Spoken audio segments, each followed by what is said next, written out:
সাত দফা দাবি নিয়ে কেন্দ্রীয় শহীদ মিনারে পল্লী বিদ্যুৎ কর্মীদের মহাসমাবেশ হচ্ছে আজ। এই মুহূর্তে আমি রয়েছি কেন্দ্রীয় শহীদ মিনারে। কেন্দ্রীয় শহীদ মিনার থেকে আপনাদেরকে সরাসরি দেখাচ্ছিলাম। এর আগে কেন্দ্রীয় শহীদ মিনারে পল্লী বিদ্যুতের কর্মীরা 13তম দিনের মতো আজকে অবস্থান কর্মসূচি পালন করছে এবং গতকাল তারা প্রেস বিজ্ঞপ্তির মাধ্যমে জানিয়েছে যে আজকে তাদের মহাসমাবেশ, এই মহাসমাবেশকে কেন্দ্র করে দেশের বিভিন্ন জায়গা থেকে পল্লী বিদ্যুতের কর্মীরা এই শহীদ মিনারে অবস্থান করছেন এবং সকাল থেকেই তারা কেন্দ্রীয় শহীদ মিনারে এসে অবস্থান নিয়েছেন, তেমনটি কিন্তু আমরা দেখতে পেয়েছি। এবং আপনাদেরকে যদি বলি, এর আগে আজকে 13তম দিনের মতো কেন্দ্রীয় শহীদ মিনারে এই পল্লী বিদ্যুতের কর্মীরা অবস্থান করছেন। মূলত তাদের যে 7টি দাবির মধ্যে অন্যতম দাবি হচ্ছে পল্লী বিদ্যুতের চেয়ারম্যানের অপসারণ, চুক্তিভিত্তিক নিয়োগ বাতিল করে স্থায়ী করতে হবে তাদের নিয়োগ। এই দাবিটি হচ্ছে তাদের অন্যতম প্রধান দাবি। এবং এর আগে যে কর্মীদের চাকরিচ্যুত করা হয়েছিল তাদেরকে চাকরিতে পুনর্বহাল করতে হবে, এমন 7টি দাবি নিয়ে তাদের এই আন্দোলন হচ্ছে 13তম দিনের আন্দোলনকে কেন্দ্র করে পল্লী বিদ্যুতের কর্মীরা দেশের বিভিন্ন জায়গা থেকে এই শহীদ মিনারে এসেছেন এবং এখানে এসে আন্দোলন করছেন। 13তম দিনের মতো তাদের আন্দোলন চলমান রয়েছে, তেমনটি কিন্তু আমরা দেখতে পাচ্ছি। এবং আপনাদের সঙ্গে আমরা একটু আপনাদেরকে যদি এই মুহূর্তে দেখাই, পুরো শহীদ মিনার জুড়ে পল্লী বিদ্যুতের কর্মীরা এখানে অবস্থান নিয়েছেন। এবং আপনাদেরকে যদি একটু বলে রাখি, শহীদ মিনারে তারা অস্থায়ী তাঁবুটা নিয়ে তারা কিন্তু এখানেই রাত্রি যাপন করেন, তেমনটি কিন্তু আমরা দেখেছি। এবং বৃষ্টি হলেও তারা এখানে অবস্থান করেন, তেমনটি কিন্তু আমরা দেখি। একটু কথা বলবো আজকে আপনাদের মহাসমাবেশ এবং এই মহাসমাবেশ থেকে কি বার্তা দিবেন? আচ্ছা, দেখেন, আমরা এখানে আজ 80 পল্লী বিদ্যুৎ থেকে 45,000 কর্মকর্তা কর্মচারী এখানে সংযুক্ত আছি।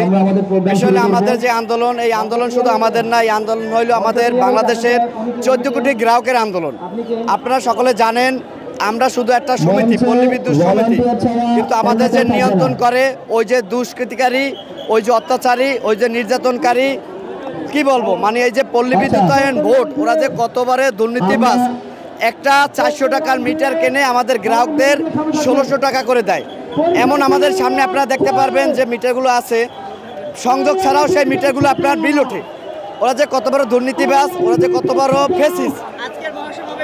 আজকের মহাসমাবেশ থেকে কি বার্তা দিচ্ছেন? আমরা আজকে মহাসমাবেশ থেকে আমরা বার্তা দিচ্ছি যে আমাদের সাথে 14 কোটি গ্রাহক আছে। এই গ্রাহক নিয়ে আমরা ওদের এই বাংলাদেশ থেকে তাড়াইতে চাই। আমরা চাচ্ছি এই 14 কোটি গ্রাহকরে আমরা যেন সুষ্ঠু সুন্দরভাবে গ্রাহকদের সেবা দিতে পারি। ওরা যেন এই বাংলাদেশে আর দুর্নীতি না করতে পারে। ওরা একটা রাউটার 5,000 টাকার একটা রাউটার 1.5 লক্ষ টাকা বিল করে। ওরা একটা 1 লাখ টাকার আপনার ল্যাপটপ 15 লক্ষ টাকা বিল করে।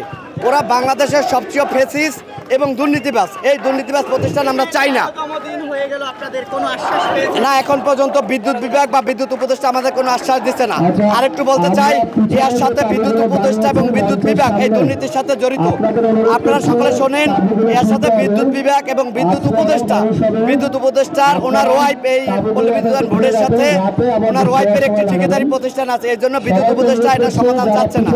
বিদ্যুৎ উপদেষ্টা চাচ্ছে যে উনি এর সাথে জড়িত। বিদ্যুৎ উপদেষ্টা আমাদের এই যে দুর্নীতির সাথে উনিও জড়িত আছে, এই জন্য উনি এর সমাধান দিচ্ছেন না আমাদের ক্ষেত্রে। উনি এখন পর্যন্ত কোনো যোগাযোগ করে নাই। আমাদের দ্রুত দাবি, আমরা যেতে 24 ঘন্টার ভিতরে আমাদের ফলাফল চাই। 24 ঘন্টার ভিতরে আমাদের 14 কোটি গ্রাহকের স্বার্থে আমরা এই সমাধান চাই। শুধু আমাদের স্বার্থে না, 14 কোটি গ্রাহকের স্বার্থে আমরা এই সমাধান চাচ্ছি।